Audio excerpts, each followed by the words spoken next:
Option trader அன்பர்கள் அனைவருக்கும் அன்பு வணக்கங்கள். ஆப்ஷன் ட்ரிக்கெட் சேனல் மூலம் உங்களை சந்திப்பதில் மிக்க மகிழ்ச்சி அடைகிறேன். நான் உங்கள் சந்தோஷ். நான் செபியில் பதிப்பெற்ற பங்காளர் கிடையாது. இது பயிற்சிக்கான காணொலி. எந்த பரிந்துரையும் நாம் வழங்குவது இல்லை.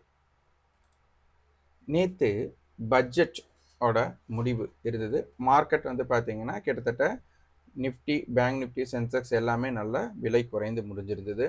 அப்போ வந்து பொதுவாகவே நமக்கு தோணக்கூடிய விஷயம் என்னென்னா, மார்க்கெட் வந்துட்டு பயங்கரமாக இறங்கிடுமோ அப்படிங்கிற மாதிரி எண்ணம் தான் எல்லாத்துக்கும் இருந்திருக்கும். அப்போ என்ன ஆகும்னா, இப்போ மார்க்கெட் இன்னைக்கு ஓப்பன் ஆனதுமே ஒரு பயங்கரமாக இறங்கிடும் அப்படிங்கிற மாதிரி எண்ணம் தான் எல்லாத்துக்கும் இருந்திருக்கும். எல்லாத்துக்கும் மீன்ஸ் சிலருக்கு, ஏன்னா சிலர் வந்து அப்படிங்க கூட நினைக்காம இருந்திருக்கலாம். அப்போ பொதுவாகவே நம்ம வந்துட்டு கால் செல்லர், புட் செல்லரோட பார்வையில் தான் மார்க்கெட்டை பார்த்துட்டு வர்றோம். அப்போ நமக்கு வந்துட்டு நேற்றைக்கு முந்தைய நாள்னா வர்த்தக நாட்கள், அப்போ பட்ஜெட்டுக்கு முன்னாடி வந்து மார்க்கெட் வந்து நமக்கு க்ளோஸ் ஆயிருந்தது வந்து 25,350 கால் புட். இதோட டேட்டாஸ் நம்ம பார்த்தோம்னா 400 ரூபா ப்ரீமியம் இருந்தது. அதாவது காலோடைய ப்ரீமியம், புட்டோட ப்ரீமியம் ஆட் பண்ணி நமக்கு 400 ரூபா இருந்தது. நேற்றைய தினம் பார்த்தீங்க அப்படின்னா 24,800 மார்க்கெட் முடிஞ்சிருந்தது. அதோட ப்ரீமியம் பார்த்தீங்கன்னா கிட்டத்தட்ட 300 ரூபாய், 150 ரூபா ப்ளஸ் 150 ரூபா நான் இது பண்ணியிருக்கிறது. அப்போ இங்கே என்ன நமக்கு தகவல் கிடைக்குது அப்படின்னா, மார்க்கெட் வந்து இறங்கி வந்ததுனால நமக்கு கால் செல்லர் வந்து ப்ராஃபிட்ல இருப்பாங்க, புட் செல்லர் வந்து லாஸில் இருப்பாங்க. அப்போ புட் செல்லர் வந்துட்டு நமக்கு பேனிக்ல இருக்கக்கூடிய சிச்சுவேஷன் இருக்கு. அப்போ இதை வந்து நம்ம டேட்டாஸை 2 டேட்டாவாக நம்ம பிரிக்கிறோம். இங்கே பார்த்தீங்க அப்படின்னா நமக்கு இப்போ நம்ம 24,800 ஸ்ட்ரைக்கை நம்ம பார்த்துக்கலாம். 24,800 நேற்றைய டேட்டாஸ் படி நமக்கு பார்த்தீங்க அப்படின்னா நமக்கு 155 ரூபாய் அப்படிங்கிற ஒரு விடை கிடைச்சிருக்கு. அப்போது 25,350 அதற்கு முந்தைய நாள் க்ளோஸ். அப்போ நேற்று க்ளோஸ் வந்துட்டு குறைவாக இருக்குது, இன்னைக்கு வந்துட்டு ஒரு பாசிட்டிவாக இருக்குது. இப்போ இந்த 25,350 நமக்கு டோட்டல் ப்ரீமியம் வந்து ஒரு 400 ரூபாய் அப்படின்னால 24,950 இந்த பக்கம் வந்து பார்த்தீங்கன்னா 25,750 அப்படிங்கிற ஒரு டேட்டா கிடைச்சாச்சு. நேற்றைய டேட்டா என்ன பண்ணியிருக்காங்க, 24,800 கொடுத்துருக்குறாங்க.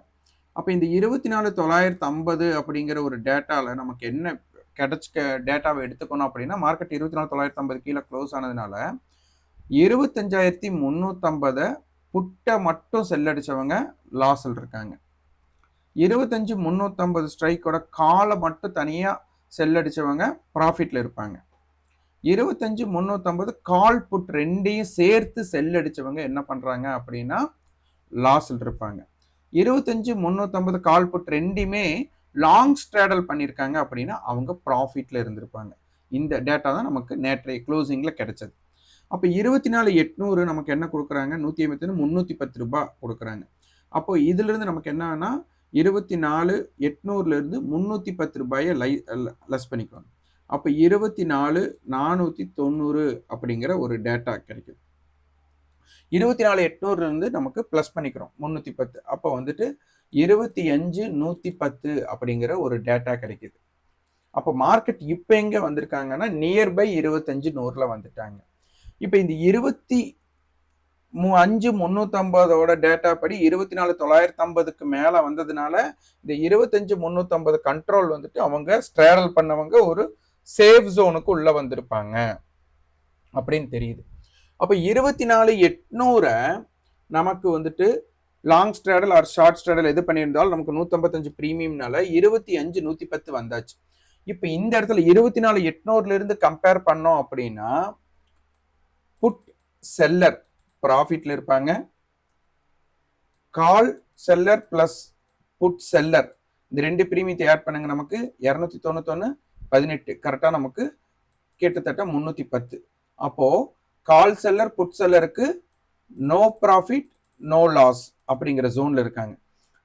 அதே மாதிரி கால செல் அடிச்சவங்களுக்கு லாஸ்ல இருப்பாங்க அப்படிங்கிறது நமக்கு தகவல் கிடைக்குது. அப்போ இங்கிருந்து நம்ம புரிஞ்சுக்க வேண்டிய விஷயம், இப்போ 25,110க்கு மேலே இருக்கக்கூடிய சந்தர்ப்பம் இருந்தால் கால் செல்லர் என்ன பண்ண போறாங்க, புட் செல்லர் என்ன பண்ண போறாங்க அப்படிங்கிறது தான் நம்ம புரிஞ்சுக்க வேண்டிய விஷயம். அப்போ இப்போ கிடைச்ச டேட்டா நமக்கு என்ன, 24,950ங்கிற ஒரு டேட்டா கிடைச்சிருக்கு, 25,100ன்னு ஒரு டேட்டா கிடைச்சிருக்கு. அப்போ இதுக்குள்ள இருக்கிற வரை மார்க்கெட் வந்து ஒரு இம்பாக்ட் இருக்காது. அப்போ 25,100க்கு மேலே இருந்தால் அது ஒரு தாக்கத்தையும், 24,950க்கு கீழே இருந்தால் அது ஒரு தாக்கத்தை நமக்கு கொடுக்க போகுது.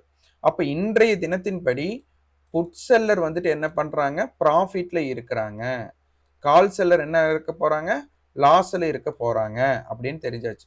அப்ப நாளைய வர்த்தகத்துல யாரு ப்ரீவியஸ் க்ளோஸுக்கு மேல இருக்க போறாங்க அப்படிங்கிறது ரொம்ப ரொம்ப முக்கியம். அப்போ இந்த ஜோனை நம்ம பிடிச்சிட்டோம் அப்படின்னா உங்களுக்கு வந்து நாளைக்கு என்ன மாதிரி தாக்கங்கள் இருக்க போகுது அப்படிங்கிறத புரிஞ்சுக்கலாம். அடுத்தது நமக்கு 155 ரூபாய் இருந்த டேட்டா இப்போ நமக்கு வந்து பார்த்தீங்க அப்படின்னா 95ஆக குறைஞ்சிருக்கு. இப்போ நான் 25,050 போடுறேன். இதில் பார்த்தீங்கன்னா கால் ஆப்ஷனோட விலை 102 ரூபா, புட் ஆப்ஷனோட விலை 81 ரூபாய். அப்போ கிட்டத்தட்ட பார்த்தீங்கன்னா 91 ரூபாய் ஆவரேஜ்னு எடுத்துக்கலாம். அப்போ நமக்கு ஏடி மீட்டிங் பாயிண்ட் 91. அப்போ நேற்று 155 இருந்தது, இன்னைக்கு என்ன இருக்கு 91. அப்போ இதுக்கு பேர் வந்து டிகே. ஆனால் மார்க்கெட் வந்து மேல் நோக்கி வந்து முடிஞ்சிருக்கிறாங்க அப்படிங்கிற ஒரு தகவல் நமக்கு கிடைக்குது. ஓகே, இப்போ நமக்கு ஹையை கண்டுபிடிக்கணும். மார்க்கெட்டோட ஹை என்ன அப்படிங்கிறத கண்டுபிடிக்கணும். அப்போ 24,800 பேஸ் பண்ணும்போது காலோட ஹை புட்டோட லோவை நம்ம எடுத்துக்கிறோம். அப்போ இது பார்த்தீங்கன்னா 305 அண்ட் 17 கிட்டத்தட்ட 290 ரூபா வந்துடும். அப்போ 25,090 அப்படிங்கிற ஒரு டேட்டா நமக்கு கிடைக்குது. அதே மாதிரி மார்க்கெட்டோட லோவை கண்டுபிடிக்கிறதுக்கு புட்டோட ஹை காலோட லோவை மைனஸ் பண்ணுறோம். அப்போ பார்த்தீங்கன்னா கிட்டத்தட்ட இது வந்து ஒரு 160 ரூபாய் வராங்க. அப்போ 24,640 அப்படிங்கிற டேட்டா நமக்கு கிடைக்குது. ஸோ 24,640 25,090 அப்படிங்கிற ஒரு டேட்டா நமக்கு கிடைக்குது.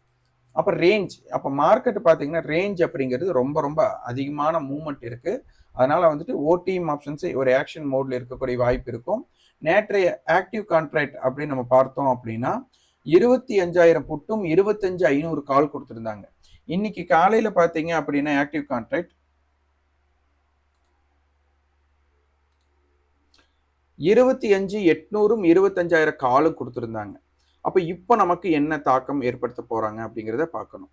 இப்போ பார்த்தீங்கன்னா டோட்டல் வேல்யூமோட அடிப்படையில் 25,000 காலும் 24,800 புட்டு தான் கொடுத்துருக்காங்க. மார்க்கெட் இருந்தாலும் 25,000க்கு மேலே தான் வந்து க்ளோஸ் ஆயிருக்கு. அப்போ இதோட மிட் அப்படின்னு எடுத்துட்டா நமக்கு 24,900. அப்போ மார்க்கெட் ஏதாச்சும் மேல் நோக்கி போகிற இம்பேக்டட் மிஸ் பண்ணாங்கன்னா 24,900 நமக்கு இம்பேக்ட் பண்ண போறாங்க. அப்போ 24,900 கால் ப்ரீவியஸ் க்ளோஸுக்கு மேலையும் டுடே ஹை அப்படின்னு சொல்லுவாங்க. இந்த 219க்கு மேலையும் நிலை பெற வரதான் மார்க்கெட் என்ன பண்ண முடியும்னா மேல் நோக்கி போக முடியும். அதுக்கு மார்க்கெட் 25,100க்கு மேல ஸ்டாண்ட் ஆகணும். அப்படி இல்லைங்கிற பட்சம் இருந்தால் மார்க்கெட் 24,900 மீண்டும் சந்திக்கக்கூடிய வாய்ப்பு இருக்கும். அதனால வந்துட்டு நாளைக்கு வந்துட்டு 0 ஆர் ஹீரோ இம்பாக்ட் ஸ்ட்ரைக் அப்படின்னு எடுத்துட்டா இப்போதைக்கு ஆக்டிவ் கான்ட்ராக்ட்ல இந்த ஸ்ட்ரைக் கொடுத்துருக்காங்க. அதனால 24,900 25,000 கால் புட்டெல்லாம் நமக்கு ரொம்ப இம்பார்ட்டன்ட் அப்படின்னு நம்ம சொல்லிக்கலாம். ஸோ இதை உன்னிப்பாக கவனிக்கணும். இம்ப்ளைடு வாலட்டிலிட்டி 95 பார்த்தோம். இந்தியா விக்ஸ் அப்படிங்கிறது நீங்கள் பார்க்கணும். இந்தியா விக்ஸ் பார்த்தீங்கன்னா நேற்று மார்க்கெட் இறங்கும் போது அது ஒரு ஃபியர் இண்டெக்ஸ்ன்னு சொல்லுவாங்க. இந்தியா விக்ஸை வந்துட்டு ஒரு ஃபியர் இண்டெக்ஸ் சொல்லுவாங்க. இன்னைக்கு பார்த்தீங்கன்னா அந்த ஃபியர் இண்டெக்ஸ் வந்து நேற்றைய ஹை 16, இன்னைக்கு அந்த பக்கமே போகலை. இன்னைக்கு பார்த்தீங்கன்னா 15.10 போட்டிருக்காங்க. நமக்கு லோ பார்த்தீங்கன்னா கிட்டத்தட்ட 13.58. அப்போ 14க்கு பிலோ வந்திருக்காங்க. அப்போ ஃபியர் வந்து நமக்கு மார்க்கெட்ல ஃபியர் கிரியேட் ஆகலை அப்படிங்கிற ஒரு விஷயம் தெரிஞ்சாச்சு. இப்போ நாளைக்கு என்ன பண்ணணும்னா இந்த இந்தியா விக்ஸ் வந்துட்டு ஒரு பாசிட்டிவா மேல் நோக்கி இருந்து மார்க்கெட் வந்துட்டு ஏதாச்சும் 25,000க்கு கீழே இருக்கக்கூடிய சந்தர்ப்பம் 24,900க்கு கீழே இருக்கக்கூடிய சந்தர்ப்பம் இருந்தால் மார்க்கெட் வந்து நல்லா இறங்குறக்கு வாய்ப்பாக மாறிடும். இல்லை மார்க்கெட் இந்தியா விக்ஸ் வந்து இன்னும் நமக்கு குறையுதுன்னா இப்போ ஃபியர் இண்டெக்ஸ் கம்மியாகுது. மார்க்கெட் 25,100க்கு கீழே மேலே 25,100க்கு மேலே இருக்கக்கூடிய சந்தர்ப்பம் இருந்தால் மார்க்கெட்டை வந்துட்டு 25,300 மட்டும் கொண்டு போகக்கூடிய வாய்ப்புகள் இருந்துடும். அப்போ மார்க்கெட் இன்னைக்கு ட்ரேட் நடந்தது ஃபுல்லாக பார்த்தீங்கன்னா எஸ்டர்டே ஹை லோக்குள்ளே தான் இருந்திருக்காங்க.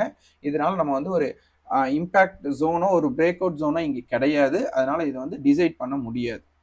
ஸோ இந்த இடம் அப்படிங்கிறது மார்க்கெட் 25,000க்கு கீழே வர்த்தகமாகுதும் 25,100 25,000 விட 24,950 அப்படிங்கிறது ரொம்ப ரொம்ப முக்கியம். அப்போ 24,950 டு 25,100 அப்படிங்கிறது ஒரு நான் டிசைடிங் ஜோனாவே எடுத்துக்கலாம். 25-100க்கு மேல மார்க்கெட் இருக்கிற வரை அடுத்தது ஹைக்கு மேல இருக்கிற மார்க்கெட் மேல் நோக்கி போறதுக்கு ட்ரை பண்ணுவாங்க. ஏன்னா கால் செல்லருக்கு வந்துட்டு புட் செல்லர் ப்ராஃபிட் இருக்காங்க, கால் செல்லருக்கு வந்துட்டு அவங்களோட ப்ராஃபிட் புக்கிங் அப்படிங்கிறது நடக்கிறதுக்கு வாய்ப்புகள் இருக்கலாம். இப்போ என்னன்னா ஜோன் இதுதான் நமக்கு ரொம்ப ரொம்ப முக்கியம். இதுக்கு தகுந்த மாதிரி தான் நீங்க முடிவு பண்ணணும்.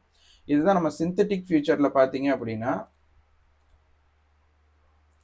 நம்ம காமன் ஏரியா அப்படின்னு நம்ம போட்டு வச்சிருந்தோம்.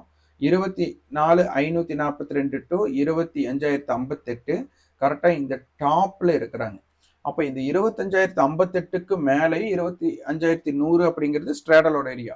இதற்கு மேல இருக்கும்போது தான் நமக்கு ஒரு தாக்கம் அப்படிங்கிறது மாறுபடும். அப்படி இல்லைன்னா மார்க்கெட் வந்து திருப்பி இந்த காமன் ஏரியாக்குள்ள எப்படி கிரியேட் பண்றாங்க அப்படிங்கிறத நம்ம பார்க்கணும். மார்க்கெட்டோட மூவ்மெண்ட்ல பாருங்க, நம்ம வந்து இது புட் செல்லர் பேனிக் பிளேஸ், இது வந்து கால் செல்லர் பேனிக் பிளேஸ், பேரல் ஏரியா அப்படின்னு கொடுத்துருந்தோம் 24,950. மார்க்கெட் மார்னிங் ஃபர்ஸ்ட் பார்த்தீங்கன்னா இங்கே மேலே போயிருக்காங்க. அப்போ போகும்போது புட் செல்லர் வந்துட்டு அவங்க லோல கிரியேட் பண்ணும்போது அவங்களுடைய, ஏன்னா நேற்று ஃபுல்லாக அவங்க தான் லாஸில் இருந்திருப்பாங்க. ஏன்னா புட் செல்லரை எங்கெல்லாம் செல் அடிக்கிறாங்களோ திருப்பி திருப்பி அது என்னன்னா இன்க்ரீஸ் ஆகிட்டே இருந்தது. அப்போ அந்த பார்ட் டைம்ல அவங்களுக்கு மார்க்கெட் மேலே போகும்போது புட் செல்லருக்கு உண்டான லாசஸ் கம்மியாகும். ஸோ அவங்க அந்த இடத்துல கவர் பண்ணதுக்காக மார்க்கெட் கீழே வந்தாங்க. ஆனால் அந்த இடத்துல புட் செல்லர் பேனிக் ஜோனுக்கு கீழே மார்க்கெட் ஸ்டேபிள் ஆகலை. இப்படி இருந்து இந்தியா விக்ஸ் மட்டும் இன்க்ரீஸ் ஆயிருந்ததுன்னா இன்னைக்கு மார்க்கெட் வந்து இன்னைக்கு ஒரு 200-300 பாயிண்ட் இறங்கி இருக்கலாம். ஸோ அதையும் உன்னிப்பாக கவனிக்கணும். அங்கிருந்து மார்க்கெட் பேரல் ஏரியாவை தாண்டி முடிஞ்சிருக்கிறாங்க 24,980 அப்படிங்கிறது. அப்போ இதை உன்னிப்பாக கவனிக்க வேண்டும். அப்போ மார்க்கெட் 25,100க்கு மேல நாளைக்கு டிராவல் பண்றாங்களா இல்லையா அப்படிங்கிறத பொறுத்து தான் மார்க்கெட்டோட டைரக்ஷன் ஆகும். அப்போ மார்க்கெட்டோட ரேஞ்ச் கண்டிப்பா நமக்கு வந்துட்டு ஒரு 200-250 புள்ளிகள் இருக்க போறாங்க. இந்த மீட்டிங் பாயிண்ட் கான்செப்ட்ல பாத்தீங்க அப்படின்னா புட் ஆப்ஷன் நெட்ரி லோ என்னவோ அதே இடத்துல வந்து க்ளோஸ் ஆயிட்டாங்க. மார்க்கெட் நேற்று ஹை இருக்கும் போது தான் புட் லோ கிரியேட் பண்ணியிருப்பாங்க. ஆனால் மார்க்கெட் பார்த்தீங்கன்னா இன்னைக்கு 25,100க்கு அந்த லோவை டச் பண்ணியிருக்காங்க. ஸோ இந்த இடத்துல புட் செல்லரோட பாயிண்ட் ஆஃப் வியூவில் நீங்கள் பார்த்தீங்கன்னா அதுக்குண்டான இம்பேக்ட் அப்படிங்கிறது இந்த இடத்துல நீங்கள் புரிஞ்சுக்கலாம். 24,800 காலோட நேற்றையிலோ 107. அப்போ 24,907 நம்ம சொல்லியிருந்தோம். அந்த ஜோன் நமக்கு ஒரு இம்பேக்டட் ஜோனாகவே இருந்தாங்க. ஸோ இதையும் உன்னிப்பாக நம்ம கவனிக்கணும். இப்போ கடைசியாக இவங்க மீட் பண்ணது ஒரு 120 to 130. காலையில் பார்த்தீங்க அப்படின்னா இன்னைக்கு மார்னிங்கில் ஏடி மீட்டிங் பாயிண்ட் பார்த்தீங்கன்னா 155 168 மட்டும் கொண்டு போனாங்க. அதுக்கப்புறம் பார்த்தீங்கன்னா அப்படி படிப்படிப்படியே வேகமாக வந்து டிகே ஏற்பட்டுச்சு. கிட்டத்தட்ட 165 காலையில் ஒரு 10:30 என்ன பண்ணிட்டாங்க 125 கொண்டு வந்துட்டாங்க. இப்போ 90ல் முடிஞ்சிருக்கிறாங்க. ஸோ இந்த ஏடிஎம் மீட்டிங் பாயிண்ட் வந்து நமக்கு 0வா மாறணும் நாளைக்கு 0 to ஹீரோல. ஸோ 25,000 கால் புட் நாளைக்கு ஒரு இம்பாக்ட் ஸ்ட்ரைக்கா இருக்க போறாங்க. 25,100 அப்படிங்கிறது ஒரு டிசைடிங் ஃபேக்டர் பிளேஸா இருக்க போகுது. ஸோ அதற்கு தகுந்த மாதிரி உங்களுடைய ஸ்ட்ரைக் செலக்ஷன்ஸை பண்ணிக்குவாங்க. நன்றி, வணக்கம்.